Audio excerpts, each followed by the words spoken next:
अस्सलाम वालेकुम नाज़रीन। Sufi Atiq Khan advocate high court lawyers of Pakistan official page से आपकी खिदमत में हाज़िर है। आपसे रिक्वेस्ट है, आप हमारी जितनी भी वीडियोस देखते हैं उनको ज़रूर लाइक किया करें और साथ साथ हमारे बेल आइकन पर क्लिक करें ताकि जितनी भी हमारी वीडियोस हों वो आपको बर वक्त मिल सकें। आज जो टॉपिक लेकर आपकी खिदमत में हाज़िर हुआ हूँ वो एक बहुत ही जनरल टॉपिक और वो है कि हम लीगल एयर्स की डिग्री अदालत से किस तरह हासिल कर सकते हैं। लीगल एयर से मुराद वारसान फ़र्ज़ करें कि मेरे वालिद साहब का एक मकान है जो, अगर हम लाहौर की बात करें तो एलडीए से वो मेरे वालिद साहब के नाम अलॉटमेंट है। तो अब क्योंकि मेरे वालिद साहब फ़ौत हो चुके हैं तो उसको मैं अपने नाम करवाना चाहता हूँ, तो उसका क्या तरीका है।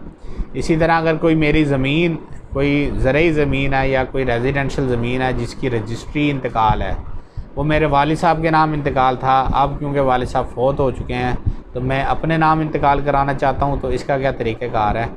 तो आज हम इस पे बात करेंगे। सबसे पहले हम बात कर लेते हैं जहाँ पर अलॉटमेंट्स होती हैं उन जगहों का, कि अगर मेरे वालिद साहब के नाम कोई प्लाट या कोई घर अलाट है और वो अलाटमेंट लेटर हमारे पास मौजूद है, तो उसके लिए सिंपल सा एक हल है कि आप किसी भी वकील साहब के पास जाएं और उनसे कहें कि हमने लीगल एयर्स की डिग्री हासिल करनी है कोर्ट से। तो लीगल एयर्स की डिग्री या वरासती इंतकाल करवाना है या वरासती ट्रांसफ़र करवाना है, ये सारी इसकी टर्म्स इस्तेमाल होती हैं। आप अपने वकील साहब को जो है वो अपना एफआरसी एक देंगे।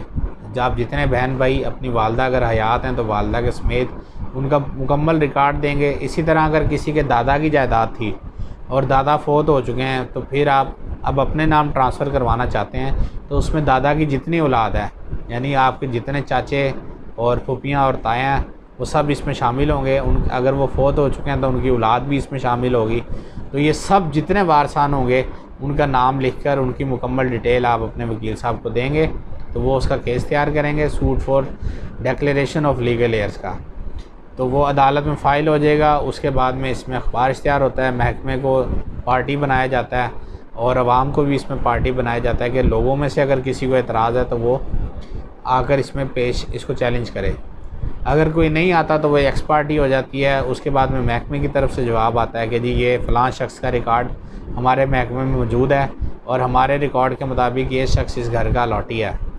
उसके बाद अदालत शहादत मांगती है, शहादत पे क्रॉस होता है, उसके बाद जो है ये डिग्री हो जाती है।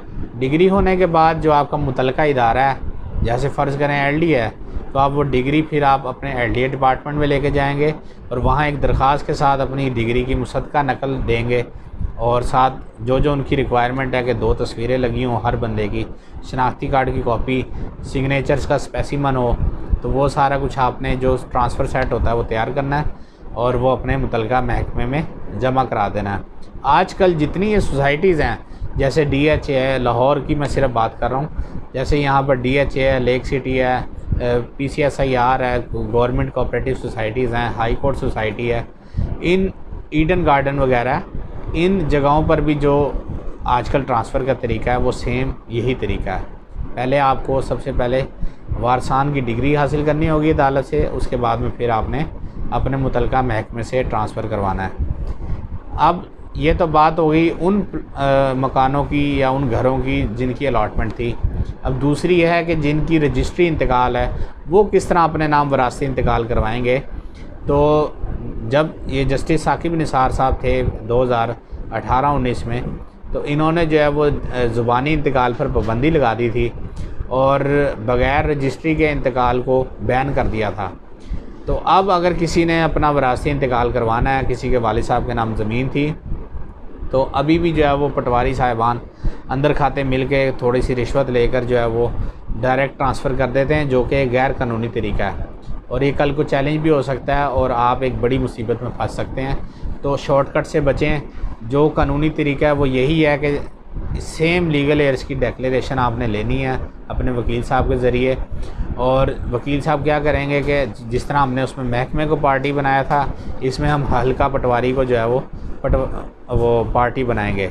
तो हल्का पटवारी इसमें हाज़िर होगा अपना रजिस्टर इंतकालात लेकर और उसमें वो शो करेगा कि जी फ़लाँ शख्स जो है वो मेरे रजिस्टर के मुताबिक मालिक शो होता है रजिस्टर हक़ दरान में। उसके बाद जो है वो आपकी डिग्री कर दी जाएगी। डिग्री आप वो पटवारी के पास सेम प्रोसीजर के साथ आप एप्लीकेशन लेके जाएंगे तो आपके जितने वारसान आपके समेत जितने वारसान होंगे उनके नाम वहाँ पर विरासती इंतकाल चढ़ा दिया जाएगा। जब विरासती इंतकाल चढ़ जाए तो आप एक काम ज़रूर करिएगा कि अपने पटवारी से आपने उसकी फ़र्द बराए रिकॉर्ड ज़रूर हासिल कर लेनी है ताकि कल का आपको कोई मसला दरपेश ना आए। इसके साथ साथ अगर कुछ ऐसे लोग हैं जो कई केसेस हमारे पास आते हैं कि जिनकी सिर्फ़ रजिस्ट्रियाँ हुई हुई हैं और पटवार खाने से इंतकाल नहीं हुआ, जैसे भी एक कल मेरे पास केस आया उसमें 2004 से एक बंदे की रजिस्ट्री हुई हुई थी और जिस बंदे के नाम वो रजिस्ट्री थी वो ख़ुद फौत हो चुका था।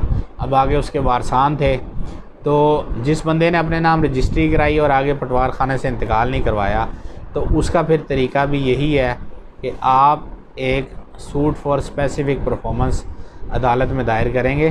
Suit for specific performance with declaration of legal heirs. उसमें आप डेक्लेरेशन ऑफ लीगल एयर्स भी मांगेंगे अदालत से और साथ साथ स्पेसिफिक परफॉर्मेंस भी करेंगे। अब स्पेसिफिक परफॉर्मेंस में क्या होगा कि जिस शख्स ने आपके नाम रजिस्ट्री की थी आप उसको पार्टी बनाएंगे क्योंकि आपके नाम इंतकाल नहीं हुआ और रजिस्टर हकदारान ज़मीन के मुताबिक आप उस ज़मीन के मालिक नहीं हैं। आपके नाम सिर्फ़ एक रजिस्ट्री हुई है, इंतकाल नहीं हुआ। तो आप क्या करेंगे, एक स्पेसिफिक परफॉर्मेंस का दावा करेंगे और उस स्पेसिफिक परफॉर्मेंस में आप जिससे आपके वालिद साहब ने जगह परचेज़ की थी उसको पार्टी बनाएंगे। अगर वो खुद ज़िंदा नहीं है, उसके वारसान का आपको पता है तो उसके वारसान को आप पार्टी बनाएंगे। और इसके बाद सेम प्रोसीजर, आप एक डिग्री हासिल कर लेंगे और डिग्री हासिल करने के बाद पटवारी के पास ले जाएंगे और पटवारी इस तरह आपके नाम विरासती इंतकाल चढ़ा देगा। उम्मीद करता हूँ कि हमारी वीडियो आपको ज़रूर पसंद आई होगी। आपको जितनी भी ज़मीन के इंतकाल से मुतल्लिक़ कोई मालूमात या कोई रहनुमाई चाहिए हो तो आप हमारे दिए गए नंबर पर रब्ता कर सकते हैं। बहुत शुक्रिया। अस्सलाम वालेकुम।